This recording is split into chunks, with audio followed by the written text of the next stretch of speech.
শিশু, ছোট একটা শিশু 3 হাত দাঁড়ি, সে ধীরে আসছে, বাংলাদেশি শিশু ইংরেজিতে কথা বলতেছে, আরবিতে কথা বলছে। আপনি যত রকম আশ্চর্য হবেন।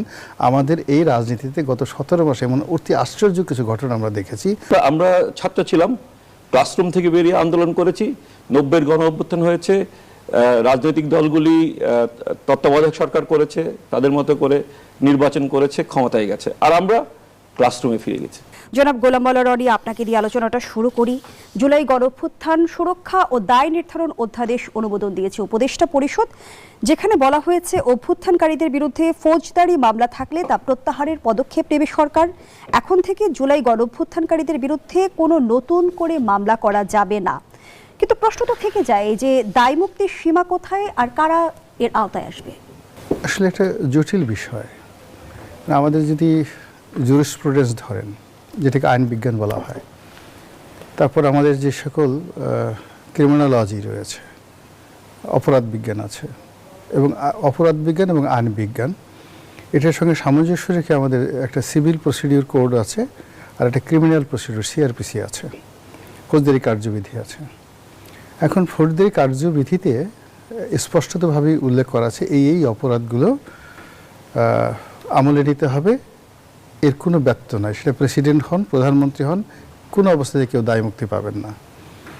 তো সেক্ষেত্রে সেই যে জুলাই যারা যোদ্ধা আছেন, সেই জুলাই যোদ্ধার যে অ্যাসার্টেশন, তাদের যে পরিচয়, তাদের যে ব্যাপ্তি, তারা কারা, তাদের বয়স কত, তাদের অপরাধের সীমা পরিসীমা কতটুকু, এগুলোর কোনো রকম যাকে বলে ব্যাখ্যা এবং বিবৃতি ছাড়া এই ধরনের একটি আইন আলটিমেটলি আমাদের এই বর্তমান যে সরকারের অনেকগুলো বিষয়াদি নিয়ে প্রশ্ন আছে, অনেকগুলো বিষয়াদি নিয়ে মানুষের মনে হতাশা আছে, এবং সরকার এই গত 17টি মাসে অসংখ্য কাজকর্ম করেছে যেগুলো স্ববিরোধী, একটির সঙ্গে অন্যটির মেলে না।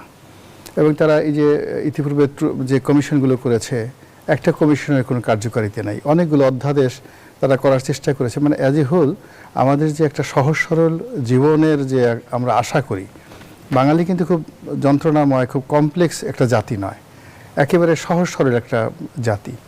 তখন এই সরকার যে আইন করছে, যে কানুন করছে, আমাদের এই যে জীবনকে জটিল করে তুলেছে। এই যে অধ্যাদেশটি করা হলো, এটা দ্বারা আসলে যাদেরকে উপকার করতে চাচ্ছে তাদের উপকার না হয়ে বরং ক্ষতি হয়ে যাবে। আর যারা এই কাজটি করেছে, তারা এই কাজটি করার ফলে আগামী দিনগুলোতে মানুষের যে যতটুকু আস্থা তাদের উপর এখনও পর্যন্ত আছে, সেই আস্থাটা নষ্ট হয়ে গেল। আর আমাদের যে আইনের একটা চিরন্তন প্রয়োগ রয়েছে, ধরুন আমরা সবাই এই যে ওরা সবাই যেটা বলো যে কোটা বিরোধী একটা বৈষম্য বিরোধী, কোটা বিরোধী একটা আন্দোলন তারা করেছিল। তো সেখানে মুক্তিযোদ্ধাদের এই সুযোগ দেওয়া যাবে না, যারা এই অন্যায় করেছে, 75-এর 15 আগস্ট খুন করেছে, তাদেরকে ইন্ডেমনিটি দেওয়া যাবে না, এই যে বিষয়গুলো আমাদের সমাজে খুব নিন্দিত হয়ে আসছিল, সেই বিষয়গুলোকে পরিবারতন্ত্র থেকে যা কিছু আমরা নিন্দা করে আসছিলাম, কিন্তু গত 17 মাসের সংস্কারের কর্মকাণ্ডে আমার কাছে মনে হলো যে আমরা কোনোটা থেকে বের হতে পারিনি, বরং আমাদের অতীত যে দায়গুলো ছিল, দায়বদ্ধতাগুলো ছিল, অতীতের যে বার্ডেনগুলো ছিল, যেগুলোকে আমরা লাগেজ বলতে পারি, এই বোঝা আমাদের জাতির উপরে নতুন করে আরোপিত হলো এই অধ্যাদেশটির মাধ্যমে। এবং আইন ও সংবিধান বিশেষজ্ঞ ডক্টর স্বাধীন মালিক বলেছেন, বিচার চাওয়ার অধিকারটা হলো আমার 1 নম্বর মৌলিক অধিকার, আপনি বিচার চাইতে পারবেন না, এটা তো কোনো আইন করে বন্ধ করা কখনো সংবিধান সঙ্গত হয় না। এই যে দায় মুক্তি আইনের শাসনের সীমারেখা আসলে কোথায় যেয়ে দাঁড়ায়? প্রথমত হলো যে এটা পরবর্তীতে টিকবে না। এখন এই যে সরকারের এখন আমাদের যে অবস্থা হচ্ছে, এখানে তো একটা মততন্ত্র একটা বিরাট প্রভাব বিস্তার করছে। সরকারের যারা কর্তা ব্যক্তি, তারা যে কাজটি করতে চাচ্ছে, even they are not clear and confident যে তারা what they are going to do, তারা আসলে কী করতে যাচ্ছে সেই বিষয়টাই তাদের কোনো স্পষ্ট ধারণা নেই। কতটা তাদের উপকার হবে, কতটা প্রয়োজন, কতটা অপ্রয়োজন।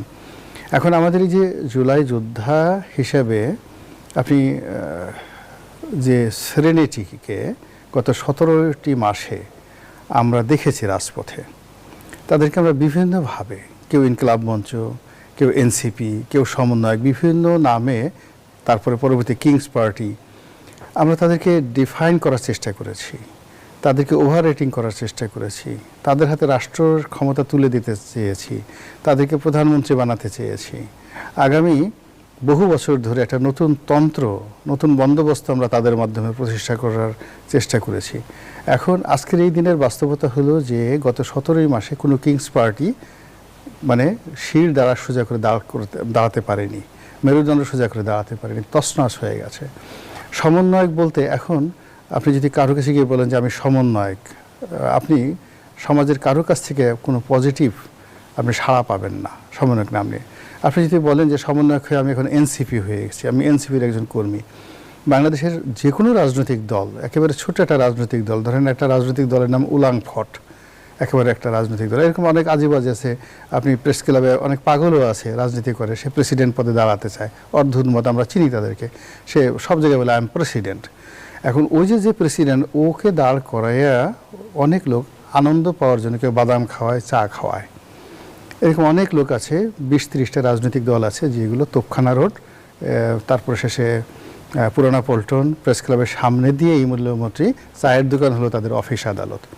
তো এই লোকগুলোরও যে গ্রহণযোগ্যতা রয়েছে, এই লোকগুলোকে নিয়ে মানুষের যে আকর্ষণ রয়েছে, অনেকে তাদেরকে বাদাম খাওয়াতে চায়, অনেকে খুশি হয়ে তাদেরকে ফ্রিতে চা খাওয়ায়, শুনতে কথাবার্তা বলে একটা কৌতুক, ভালো লাগে, এদের কথাবার্তা শুনতে ভালো লাগে। সে বলতেছে আমি প্রেসিডেন্ট হব, আমার জন্য দোয়া করেন। তো আপনার শুনতে আছে, ঠিক আছে আপা, আপনার কাছে সালাম করলো, খুব বিনয়ের সাথে বললো, জানেন তো আপা, আমি আগামীতে মানে এমপি ইলেকশন নয়, একটা সরাসরি সে প্রেসিডেন্ট ইলেকশন করবে, তো আমাকে 10টা টাকা দেন, আমি একটু বাদাম খাবো, তো আপনি দিয়ে দেন। এরকম অসংখ্য লোক ওখানে বসছে।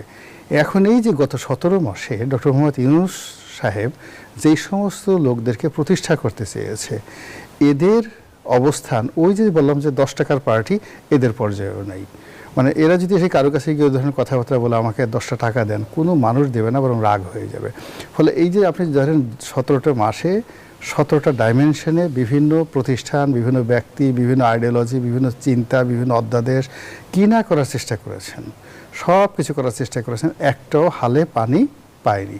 অবশ্য দৃষ্টি মনে হচ্ছে যে ওরে বাবা, বদিউল আলম মজুমদার, আলী রিয়াজ, এক একজনে তো জন অ্যাডামস, মানে কি বলবো, তারপরে আপনার আব্রাহাম লিঙ্কন, তারপরে উইনস্টন চার্চিল, এদের সাথে এরা বড় রাষ্ট্রবিজ্ঞানী, এদের সাথে বড় সমাজ সংস্কারক। না জানি বাংলাদেশে তারা উলট পালট করে কোথায় চেয়ে নিয়ে যায়, এদের কি বাংলাদেশটা কি জান্নাতের কাছাকাছি নিয়ে যাবে, প্রথম আসমানে নেবে না দ্বিতীয় আসমানে নেবে, এগুলো নিয়ে এখন আমরা খুব কনফিউজড। পরে দেখলাম সবগুলো ঘোড়ার ডিম হয়েছে, কিচ্ছু হয়নি, বোগাস। তো এই যে একটা অবস্থা, সেই অবস্থার মধ্যে আবার এখন নতুন আর একটা চমক দেখানোর চেষ্টা, এতে আসলে আমরা কেউ চমকিত হইনি। ধন্যবাদ জানাচ্ছি জনাব গোলাম মাওলা রনি। আব্দুল আল কাফি রতন, বাংলাদেশে দায় মুক্তির আইন নতুন কিছু নয়, বিগত সময় আমরা দেখেছি। প্রশ্ন রাখতে চাই, এই অধ্যাদেশ কি ভবিষ্যতের রাজনৈতিক আন্দোলনের জন্য একটি নজির তৈরি করবে, নাকি অতীতের মতো বিতর্ক তৈরি করবে? ধন্যবাদ আপনাকে, ধন্যবাদ রনি ভাইকে। রনি ভাই খুব সুচিন্তিত মতামত দিলেন। এই যে প্রথম প্রশ্নটাই চলে আসে যে আসলে জুলাই যোদ্ধা বলে কাদেরকে মিন করা হচ্ছে, কাদেরকে দায় মুক্তি দেওয়া হচ্ছে। আপনি 2024 সালের জুলাই আগস্টে ঢাকার রাজপথ যদি দেখেন, সেখানে অসংখ্য স্কুল, তারপর কলেজ, বেসরকারি বিশ্ববিদ্যালয়, জাতীয় বিশ্ববিদ্যালয় এবং সরকারি বিশ্ববিদ্যালয়ের ছাত্ররা রাজপথে ছিল। এমনকি রিকশা চালক, শ্রমিকরাও ছিল। আমি সেটা বলছি যে যেমন জুলাই গণঅভ্যুত্থানে ঢাকা শহরে 24 জন রিকশা শ্রমিক শহীদ হয়েছেন। তো এখন কাদের জন্য আপনি দায় মুক্তি, এখন কি দায় মুক্তি দিচ্ছেন তাদের জন্য যারা আপনাদের সহযোগী ছিল? যেমন আমরা তো গণঅভ্যুত্থানে রাজপথে ছিলাম, আমরা তো কারো কাছে দায় মুক্তি চাইনি। 90-এর গণঅভ্যুত্থানে আমরা ছাত্রনেতা ছিলাম, ছাত্র সংগঠনের কর্মী ছিলাম। আমি তখন সদ্য বঙ্গবন্ধু হলে ছাত্র সংসদের সাধারণ সম্পাদক তো শেষ করেছি মাত্র 90-এর গণঅভ্যুত্থানে। তো সেই সময় তো আমরা গণঅভ্যুত্থান করেছি, সেই সময় তো দায় মুক্তির প্রশ্নটা আসে নাই। এখন কেন দায় মুক্তির প্রশ্নটা আসলো? কারণ সেই সময় আমরা যারা ছাত্র আন্দোলন করেছিলাম বা গণঅভ্যুত্থানে অংশগ্রহণ করেছিলাম, তারা কোনো সরকারি লাভ বা সরকারি পদ পদবীর জন্য আমরা কারো কাছে যাইনি, মাথায় আসেনি। আমরা ছাত্র ছিলাম, ক্লাসরুম থেকে বেরিয়ে আন্দোলন করেছি। 90-এর গণঅভ্যুত্থান হয়েছে, রাজনৈতিক দলগুলি তত্ত্বাবধায়ক সরকার করেছে, তাদের মতো করে নির্বাচন করেছে, ক্ষমতায় গেছে, আর আমরা ক্লাসরুমে ফিরে গেছি। এই যে 24-এর গণঅভ্যুত্থান হলো, গণঅভ্যুত্থানে যারা মূলত অংশগ্রহণ করেছে, এই যে এই রামপুরা রোডের যেই বিশ্ববিদ্যালয় দুইটা, ব্র্যাক বিশ্ববিদ্যালয়, ইস্ট ওয়েস্ট বিশ্ববিদ্যালয় বা উত্তরা বিশ্ববিদ্যালয়, যে যারা মানে রিয়েল ফাইটটা করেছে, এবং উত্তরা বিশ্ববিদ্যালয়ে আমি যতটুকু জানি 6 জন ছাত্র শহীদ হয়েছে। আমি ঢাকা বিশ্ববিদ্যালয়ের একজন গর্বিত ছাত্র, কিন্তু ঢাকা বিশ্ববিদ্যালয়ের আন্দোলনে একজন ছাত্র শহীদ হয়নি, এটা আমি জোর গলায় বলি। এই উত্তরা বিশ্ববিদ্যালয় এবং এই যে ইস্ট ওয়েস্ট বিশ্ববিদ্যালয় বা ব্র্যাক বিশ্ববিদ্যালয়ের কোনো ছাত্র, তারা কিন্তু আপনার ক্ষমতায় যেতে চায়নি, তারা ঠিকই ক্লাসরুমে ফিরে গেছে। বরং বেসরকারি বিশ্ববিদ্যালয়ের শিক্ষার্থীদের কৃতিত্বকে কিন্তু অবমূল্যায়নের ঘটনা আমরা দেখেছি। তারপর আর কথা বলি, এই যে এই গণঅভ্যুত্থানে আপনি দেখবেন যে একটা ইউনিক ক্যারেক্টার আছে। আমরা তো 90-এর গণঅভ্যুত্থানে অংশগ্রহণ করেছি, আমাদের মারা কখনো চিন্তা করে না যে আমাদের পাশে গিয়ে দাঁড়াবে। এই গণঅভ্যুত্থানে আপনি দেখবেন যে হয়তো পরিবার এখন ছোট হয়ে গেছে, এক সন্তানের পরিবার, 2 সন্তানের পরিবার, মারা পর্যন্ত গিয়ে ছেলেদের পাশে দাঁড়িয়েছে, মেয়েদের পাশে দাঁড়িয়েছে, ছেলে মেয়েরা পুলিশের সাথে মারামারি করতেছে, ঢিলাঢিলি করতেছে, আবার ফিরে এসে মারা আদর করে দিচ্ছে, কিছু খাইয়ে দিচ্ছে, আবার তারা যাচ্ছে। এই যে, এবং অসংখ্য নারীরা কিন্তু এই জুলাই গণঅভ্যুত্থানে অংশগ্রহণ করেছে। ইন্টারেস্টিং হচ্ছে, রনি ভাই আমাকে সাপোর্ট করবেন, যে এই নির্বাচনটা হচ্ছে বাংলাদেশের ইতিহাসে সবচেয়ে কম নারী প্রার্থীর নির্বাচন।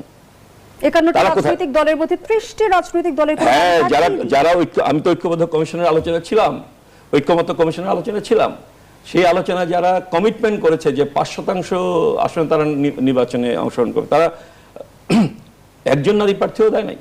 আমরা হয়তো সেই কমিটমেন্ট রাখতে পারিনি, আমাদের সংখ্যাও কম, কিন্তু আমরা দিয়েছি।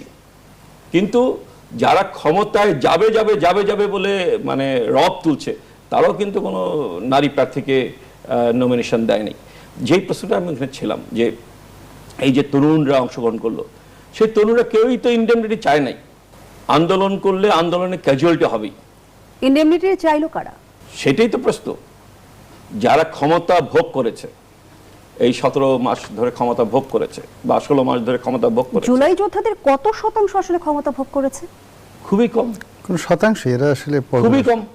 যাদের কথা বলা হচ্ছে, এই যে রাজনৈতিক দল যারা করলো, যারা একটা নতুন বন্দোবস্ত তৈরি করবে বলেছিল, সেই নতুন বন্দোবস্তের কোনো ডেফিনেশন তৈরি করার আগেই তারা প্রায় বিলুপ্ত হয়ে গেছে। এবং নিশ্চয়ই আপনি অবগত আছেন আব্দুল্লাহ কাফি রতন, নতুন বন্দোবস্তের প্রশ্নটা আজকে মানুষের কাছে হাসির খোরাক, এমন মন্তব্য করেছেন অন্তর্বর্তী সরকারের সাবেক উপদেষ্টা মাহফুজ আলম।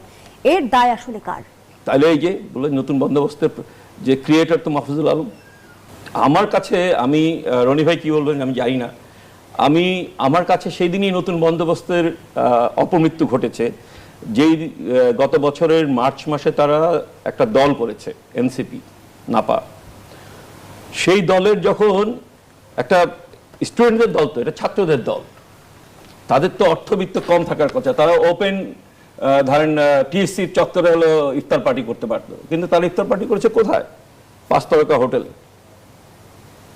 এটা এখন নতুন নাম ইন্টারকন্টিনেন্টাল, আমাদের সময় আমরা শেরাটন বলতাম, যে ইন্টারকন্টিনেন্টাল। সেই টাকাটা খেয়ে দিল। তার মানে তারা তো পুরনো বন্দোবস্তের মধ্যেই নিজেদেরকে আবদ্ধ করে ফেললো।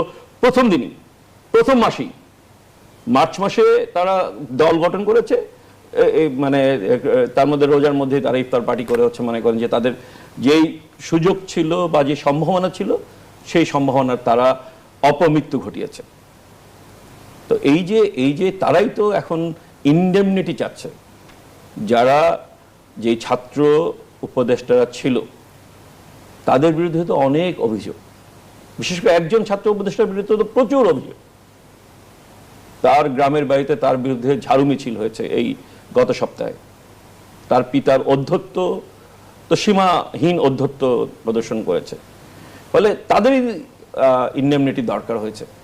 আমরা যারা গণঅভ্যুত্থানে ছিলাম, আমরা যারা রাজপথে ছিলাম, আমরা যারা 2রা আগস্ট দ্রোহযাত্রার ইনিশিয়েটর ছিলাম, এবং যেটা নতুন করে আন্দোলনটাকে প্রাণ দিয়েছে, সেই ইনিশিয়েটর হিসাবে, অন্যতম ইনিশিয়েটর হিসাবে আমি তো কোনো দায় মুক্তি চাই না। ধন্যবাদ জানাচ্ছি আব্দুল্লাহ কাফি রতন। গোলাম আলী রনি, এই বিষয়ে 2-4 লাইন আপনার মন্তব্য নিতে চাই। ক্ষমতার সুবিধাভোগীরাই কি দায় মুক্তি চাইছে? অবস্থার দৃষ্টিতে তাই মনে হচ্ছে, যারা সুবিধাভোগী তারা। এবং সবচেয়ে বড় ব্যাপার হলো যে জুলাই গণঅভ্যুত্থানটিতে আওয়ামী লীগের অনেক লোকও কিন্তু অংশগ্রহণ করেছিল, এটা হলো বাস্তবতা। এবং এখানে কোনো পার্সেন্টেজ ছিল না, আপামর জনসাধারণ সবাই দলে দলে।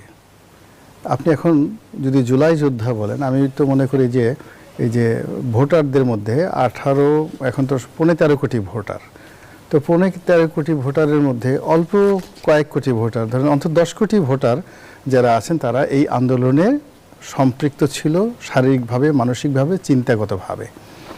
আর এখানে মূল যারা রাজনৈতিক দলগুলো আছে, দেশের মেইন স্ট্রিমের সকল রাজনৈতিক দলের যারা নেতৃবৃন্দ রয়েছেন সবাই এটাকে নেতৃত্ব দিয়েছেন যার যার জায়গা থেকে। আর সম্মুখ সারিতে লড়াই করেছেন অ্যাজ এ সোলজার হিসেবে। এরকম মানে উনি যেটা বললেন যে বিভিন্ন আসলে ঢাকা বিশ্ববিদ্যালয় তো একটা শেষ সময় বলে বন্ধ হয়ে গেছে। তারপরে ডিবি হারুন যখন এদেরকে ধরে নিয়ে গেলেন, সবাইকে ধরে নিয়ে গেলেন, তারা তো ডিবি হারুনের কথা মতো তাদের বাবা মা পর্যন্ত সেখানে গিয়ে তারা বিবৃতি দিলেন যে তারা সেখানে নিরাপত্তার জন্য গিয়েছে এবং তারা সেখানে ভালো আছে। ঠিক ওই সময়টাতে যদি প্রাইভেট ইউনিভার্সিটিগুলো আন্দোলনটা না ধরতেন এবং তারা যদি আন্দোলনে ঝাঁপিয়ে না পড়তেন, এবং তার সঙ্গে সঙ্গে কতগুলি স্পট যেমন উত্তরা, সায়দাবাদ, এরপরে আপনার এই যে আমাদের রামপুরার এই অঞ্চলের শিশু, আবাল, বৃদ্ধ, বনিতা, সমস্ত মানুষ কাঁধে কাঁধ মিলিয়ে কেন যেন তারা মিশে গিয়েছিল। কোনো হিন্দু ছিল না, বৌদ্ধ, খ্রিস্টান কিচ্ছু ছিল না। তো এই যে মানুষগুলো, আপনি কাকে জুলাইয়ের যোদ্ধা বলবেন না বলেন? তো একটা শিশু, একটা কিশোর, এখন এই যে এখানে আপনি দায় মুক্তি দেওয়ার কথা বলে মূলত আসলে এই আন্দোলনের যে একটা স্পিরিট এটাকে নষ্ট করছেন। দ্বিতীয় ব্যাপার হলো আমরা দুর্ভাগা জাতি, যে ডিম পাড়ে হাসে খায় বাঘ ডাসে, এটা অনেক কথা। এই জাতির ভাগ্যে সবসময় এই ঘটনা ঘটে। এখন এই সরকারের যারা সবচেয়ে বড় কর্তা ব্যক্তি, যাদের সঙ্গে এই আন্দোলনের কোনো সম্পর্ক নেই, তারা কখনোই বাংলাদেশের কোনো গণতান্ত্রিক আন্দোলনে, কোনো জাতীয় স্বার্থে তারা কখনো নিজেদেরকে অ্যাজ এ রেসপন্সিবল যে সিটিজেন বলা হয় এই হিসাবে ন্যূনতম দায়িত্ব পালন করেছেন, এরকম কোনো নজির নেই। যেটাকে বলা হয় ম্যানকাইন্ড, একজন রাজনীতিবিদের প্রথম যে পরিচয়, সে নিজেকে বাদ দিয়ে যখন সে খেতে বসে সে অন্য মানুষের কথা চিন্তা করে। এই ধরনের কোয়ালিটি আছে 100 জনের মধ্যে একজন। তো এই যে রাজনীতিতে যারা রাজনীতিবিদ, আপনি যতই কথা বলেন না কেন, খাবার টেবিলে বসে সে অন্য মানুষের কথা চিন্তা করে, ঘুমাতে গিয়ে অন্য মানুষের কথা চিন্তা করে। ওর সঙ্গে তার যদি এডুকেশন, তার পোর্টফোলিও থাকে, তখন সেটা আস্তে আস্তে বাড়তে থাকে। কিন্তু এখন ক্ষমতার কেন্দ্রে যে সমস্ত লোকজন আছেন তারা অবশ্যই অন্য মানুষের কথা চিন্তা করেছে। জনাব গোলাম মাওলা রনি, যে প্রশ্নটি রেখে বিরতিতে গিয়েছিলাম, রাজনীতির তো আমরা নানা বাক পরিবর্তন হতে দেখলাম, কিন্তু রাজনীতিতে গুণগত পরিবর্তন কতটা এসেছে, কিংবা রাজনীতির নিয়ন্ত্রক এখন কারা? প্রথমত রাজনীতির কোনো গুণগত পরিবর্তন আসেনি, বরং 17 মাস আগে রাজনীতির যতটুকু রিদম ছিল, শব্দ ছিল, তাল ছিল, লয় ছিল, স্বপ্ন ছিল, তারপরে আহ্লাদ ছিল, সেই পুরো জিনিস এখন হাহাকারের মানে করোনা আক্রান্ত হয়ে গেছে। এখন আমাদের মধ্যে, রাজনীতিবিদদের মধ্যে অশ্রদ্ধা, অবিশ্বাস, একে অপরকে আক্রমণ করা, একে অপরকে ঠকানো এবং সবাইকে বঞ্চিত করে নিজের স্বার্থ লাভ করার জন্য যে মানে যাকে বলে প্রচণ্ড রকমভাবে দৌড়াচ্ছে, আর দৌড়াতে গিয়ে তার আশেপাশে সবাইকে সে আঘাত করে সে ফেলে দিচ্ছে। এরকম পরিস্থিতি আমি যতদিন যাবত এই রাজনীতিটা দেখছি ততদিন দেখিনি এই সময়টার মধ্যে। 2 নম্বর হলো যে এই গত 17টি মাসে এমন কতগুলো দৃশ্য আমরা দেখেছি, যে দৃশ্য যেমন ধরুন হঠাৎ করে যদি ধরুন আজ যে শিশুর জন্ম হলো, আপনার চোখের সামনে হঠাৎ করে দেখলেন যে ওর মুখে 3 হাত দাড়ি হয়ে গেছে। শিশু, ছোট একটা শিশু, 3 হাত দাড়ি, সে ধীরে আসছে, বাংলাদেশি শিশু ইংরেজিতে কথা বলতেছে, আরবিতে কথা বলছে। আপনি যত রকম আশ্চর্য হবেন, আমাদের এই রাজনীতিতে গত 17 মাসে এমন অতি আশ্চর্য কিছু ঘটনা আমরা দেখেছি। ওইরকম একটা নবজাতক যদি হঠাৎ করে বিরাট দাড়ি মোষ সহকারে এসে আপনার সামনে এসে আপনাকে নীতি কথা শোনায়, সব কিছু শোনায়, ওইরকম একটা অবস্থা তৈরি হয়েছে। আমরা এই সময়টিতে এসে এমন ভয় পাওয়া শুরু করছি, আমাদের সবাইকে ভীত সন্ত্রস্ত। হঠাৎ করে কোনো মানুষের মধ্যে যদি খরগোশকে দেখে বাঘের আতঙ্ক শুরু হয়ে যায়, কোনো একটা মানুষ যদি দেখা যাচ্ছে একটা ইঁদুরকে দেখে সে যদি সিংহের মতো ভয় পাওয়া শুরু করে। এই যে সামাজিক একটা বিবর্তন, মনস্তাত্ত্বিক একটা পরিবর্তন আমাদের এই সমাজে গত 17 মাসে সেই জিনিসগুলো হয়ে গেছে। এরপরে আমাদের যে অভাবটা কি, আমাদের যে প্রয়োজনটা কি, আমাদের কালকে যে কি হবে, আমাদের জীবনের যেটা ছন্দ, তাল, লয়, গতি, জীবনের যে আমরা জীবনটাকে একটা রেল লাইন যদি বলি, সেই রেল লাইনের উপর আমরা বসে আছি, কিন্তু আমরা জানি না আমাদের গন্তব্য কোথায়। সব মিলিয়ে আমাদের জাতীয় জীবন, অর্থনীতি, রাজনীতি, ধর্ম সব কিছু তছনছ হয়ে গেছে। ওই যে মাহফুজ আনাম সাহেব খুব সুন্দর করে বলছে যে এখানে বাক স্বাধীনতা দূরের কথা, প্রাণে বেঁচে থাকাই তো দায় হয়ে গেছে।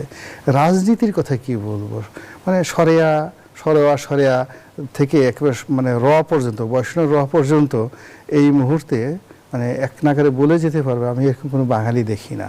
সব ভুলে গেছে, বিশ্বাস করেন। ABCDও ভুলে গেছে অনেকে, সরেয়া ক খ সব কিছু ভুলে গেছে। রাজনীতি আমাদেরকে আমার নতুন করে এই যে এখন যারা আছে তাদের কাছে জনাব গোলাম মাওলা রনি, আব্দুল্লাহ কাফি, সুজন সম্পাদক বদিউল আলম মজুমদার বলেছেন বর্তমানে নির্বাচনী অঙ্গন ও রাজনৈতিক দলগুলোতে কালো টাকার প্রভাব ও পেশি শক্তি নির্ভর রাজনীতি ব্যাপকভাবে বিস্তার লাভ করেছে। অনেক ক্ষেত্রেই দীর্ঘদিন দলের সঙ্গে যুক্ত থেকেও বিপুল অর্থ দিতে না পারায় মনোনয়ন বঞ্চিত হওয়ার ঘটনাও ঘটছে, যা রাজনৈতিক দলের ভেতরের দুর্নীতির চিত্র স্পষ্ট করে। তাহলে আর আসলে সৎ কিংবা ত্যাগীরা রাজনীতিতে কিভাবে টিকে থাকবে? আবারও কি আমরা মনোনয়ন বাণিজ্যের যুগেই ফিরে গেলাম? এটা বদিউল আলম মজুমদারের আবিষ্কার নিশ্চয়ই না। এইটা তো গত 15 বছর শেখ হাসিনার যে 15 বছর শাসন, তার আগের শাসন আমরা সবসময় দেখেছি যে মনোনয়ন বাণিজ্য একটা বড় বিষয়, এবং রাজনৈতিক দলগুলির নেতৃবৃন্দের, বিশেষ করে বর্জুয়া রাজনৈতিক দলগুলির নেতৃবৃন্দের এটা একটা মানে বড় ব্যবসা। সেটা শুধুমাত্র যে জাতীয় সংসদ নির্বাচনের ক্ষেত্রে তা না, সেটা উপজেলা বলেন, ইউনিয়ন পরিষদ বলেন, কিংবা জেলা পরিষদ বলেন, সর্বত্র একটা মনোনয়ন বাণিজ্য। এবং এইটা দলের ফান্ডের নামে না হয়, কিন্তু এই দলের ফান্ডে যায় কিনা জানি না, কারণ নির্বাচন কমিশনে যে দলগুলি যে হিসাব দেয় তাতে তো এই শত শত কোটি টাকার কোনো হিসাব নাই। হায়েস্ট হিসাব থাকে হচ্ছে 10, 12, 15 কোটি টাকার হিসাব থাকে। তো ফলে এই আমরা যে গণঅভ্যুত্থানটা করলাম, শেখ হাসিনার যে 3টা নির্বাচন, 2014 সালে 5 জানুয়ারি নির্বাচন, 2018 সালে 30 ডিসেম্বরের নির্বাচন, 2024 সালে 7 জানুয়ারি নির্বাচন, এই প্রত্যেকটা নির্বাচনেই তো আপনার উনি যেই কথাগুলি বলল সেইগুলি আমরা দেখেছি। পেশি শক্তি, কালো টাকা, ধর্মের অপব্যবহার, প্রশাসনিক কারসাজি। তো এই যে গণঅভ্যুত্থানটা হলো তার প্রধান লক্ষ্যটা কি ছিল? যে জনগণের ম্যান্ডেট দেওয়ার যে ক্ষমতা আর জনগণের সম্মতি প্রদানের যে অধিকার, সেই অধিকার ফিরিয়ে দিতে হবে। এখন কি বলে আপনার বদিউল আলম সাহেব, তিনি তো নির্বাচন সংস্কার কমিশনের প্রধান ছিলেন, তিনি ঐক্যমত্য কমিশনেরও একজন গুরুত্বপূর্ণ সদস্য ছিলেন। তিনি বলুন যে এই গত 16 মাসে দৃশ্যমান এমন কি পরিবর্তন তারা করেছেন যাতে নির্বাচনটা আপনার হচ্ছে এই কালো টাকা মুক্ত, পেশি শক্তি মুক্ত। এবং সেই সঙ্গে আমরা নির্বাচন প্রক্রিয়া নিয়েও কিন্তু নানা অভিযোগ দেখছি। প্রবাসী পোস্টাল ব্যালটে অনিয়মের অভিযোগ, ইসির কাছে ব্যাখ্যা দাবি করেছে বিএনপি, এবং কোথাও কোথাও এখনই ভোটিং শুরু হয়ে গেছে এমন মন্তব্য করেছেন বিএনপি স্থায়ী কমিটির সদস্য সালাউদ্দিন আহমদ। পুরো প্রক্রিয়াকে প্রশ্নবিদ্ধ কাছে রেখে যেতে চাই। জনাব আব্দুল্লাহ কাফির, প্রবাসী পোস্টাল ব্যালটে অনিয়মের অভিযোগ, ইসির কাছে ব্যাখ্যা দাবি করেছে বিএনপি, এবং বিএনপি স্থায়ী কমিটির সদস্য সালাউদ্দিন আহমদ বলেছেন কোথাও কোথাও এখনই ভোটিং শুরু হয়ে গেছে। অভিযোগ অনিয়মের নিষ্পত্তি না হলে পোস্টাল ব্যালট কি বৈধতা হারাবে? না, পোস্টাল ব্যালট তো একটা দীর্ঘদিনের একটা মানে আমাদের চাওয়া। যারা আমাদের দেশে প্রবাসীরা, আমাদের যারা রেমিটেন্স আর্নার এবং আমাদের কি বলে অর্থনীতির চালিকা শক্তি, এবং যে গার্মেন্টসের সাথে যদি আপনি কি বলে আপনার প্রবাসী শ্রমিকদের তুলনা করেন, আমাদের গার্মেন্টস $45 বিলিয়ন আয় করে, তার মধ্যে আবার ব্যাক টু ব্যাক এলসির মাধ্যমে হলো চলে যায় অনেক 10% থাকে, 13 বিলিয়ন হয়তো বা 13-14 বিলিয়ন হয়, কিন্তু আমাদের যারা রেমিটেন্স পাঠায় 100%, এবং এটা হলো 20-25 বিলিয়ন ডলার। সো এই লোকগুলি অনেক দিন ধরে তাদের ভোটিং রাইটস চাচ্ছিল, এবং অনেকে কিন্তু অনেক বছর থাকে, হ্যাঁ, বছরের পর বছর ধরে তারা হলো বিদেশে থাকে। এমন অনেক আছে যারা মিডল ইস্টে আছে 20 বছর, 30 বছর, 40 বছর ধরে আছে, এমন আমার বাড়ি কুমিল্লা এবং আমার বাড়ি গ্রামের প্রচুর মানুষ মধ্যপ্রাচ্যে আছে, মালয়েশিয়া আছে, এবং ধরেন শরীদপুর মাদারীপুরের অনেক মানুষ ইটালিতে আছে, প্রায় 10 লক্ষ মানুষ ইটালিতে আছে। তো এদের তো ভোটিং রাইট দরকার। কিন্তু দেখেন এই যে মানে এই যে ব্যালট মানে পোস্টাল ব্যালট, এটা বিদেশিদের জন্য। আবার দেশেও যারা হলো মানে স্থানান্তর যারা আছেন তাদেরও তো ভোটিং রাইটস থাকা দরকার, তাদেরও মানে পোস্টাল ব্যালটে ভোট দেওয়ার সুযোগ দেওয়া উচিত। কিন্তু বিদেশে যে ঘটনা ঘটলো, আমাদের কাছে অনেক ইনফরমেশন এখন আসছে যে একটা মানে ঠিকানায় যাচ্ছে, ওইখানে একটা দলের ক্যাডাররা হলো এগুলি মানে তাদেরকে দিয়ে অর্গানাইজ করেছে, এখন তারা ডেস্ক ওপেন করেছে, তারা হলো সেগুলি হলো বিভিন্ন জনকে ডিস্ট্রিবিউট করছে এবং বলছে যে ইলেকশনের দিন আপনারা এখানে আসবেন বা ইলেকশনের আগে নির্দিষ্ট সময় এখানে আসবেন, আমরা আপনাদের ভোট দেওয়ার ব্যবস্থা করে দেব। এবং যে ওটিপি, তারপর যেই প্রসেসের মধ্যে দিয়ে যে অ্যাপস ইউজ করা, সেই অ্যাপস ইউজ তো আমাদের দেশে, আমাদের হয়তো অনেক যারা প্রবাসী যারা আছেন বিশেষ করে মধ্যপ্রাচ্যে, আমাদের সৌদি আরবে তো শুনি 50 লক্ষ বেশি মানুষ থাকে। তো এদেরকে কিন্তু মানে জামাত ইসলামের সাথে কিন্তু একটা সম্পর্ক অন্যভাবে তৈরি হয়েছিল। যেমন ইসলামী ব্যাংকের যে রেমিটেন্স কালেক্টিং ব্রাঞ্চ যেগুলো আছে, সেগুলির মধ্যে তাদের একটা কানেকশন আগে থেকে আছে। সেই কানেকশনগুলি ইউজ করে মানে আপনার এই যে পোস্টাল ব্যালট প্রসেস, এটাকে কারাপ্ট করে ফেলা হয়েছে। তা আমরা যেই আমাদের দেশের মানুষ যে আকাঙ্ক্ষা থেকে এটা করতে চেয়েছিল, বা আমরা দল হিসাবে কমিউনিস্ট পার্টি এই পোস্টাল ব্যালটের পক্ষে আমরা ছিলাম, এখন দেখা যাচ্ছে এটা তো সাপে কি বলে বয় সাপ হয়ে গেছে। ধন্যবাদ জানাচ্ছি জনাব আব্দুল কাফি রতন। এই জিনিসটা যদি কারাপশন দূর করা না যায়, আমি মনে করি এটা বাতিল করা। ধন্যবাদ জানাচ্ছি জনাব গোলাম মোল্লা রনি। 24 গণঅভ্যুত্থানের পর আমরা তো ভিন্ন বাস্তবতা দেখব বলে স্বপ্ন দেখেছিলাম, তারপরেও কি নির্বাচনে কারসাজি কিংবা কারচুপির পুরোপুরি সম্ভাবনা উড়িয়ে দেওয়া যাচ্ছে? আমাদের ভয় হচ্ছে কি, অতীতে যে কারচুপিগুলো হলো বা হতো, ওইরকম সমপর্যায়ে যদি কোনো কারচুপি হয় তাহলে হয়তো আমরা আমাদের অভিজ্ঞতা দিয়ে ওইগুলো মোকাবেলা করতে পারবো। কিন্তু এবার যারা কারচুপি করার চেষ্টা করছে, মানে তারা ইউনিক, তাদের চিন্তা চেতনা, তারা চেষ্টা করছে, যারাই চেষ্টা করছে, আমি কারো নাম বলবো না, তাদের চিন্তা চেতনা এতটা ইউনিক, আমাদের বাহিন্য কুলারে ধরা পড়ছে না। এই যে ধরুন পোস্টাল ব্যালট নিয়ে যে ঘটনাটা ঘটলো, এটা ধরা না পড়লে বিশ্বাস করেন আমার মাথায় যদি 1 ঘন্টা কেউ হাতুড়ি দিয়ে পিটাতো, আমাকে এটা কেউ বুঝাতে পারতো না যে হাউ ইট ইজ পসিবল।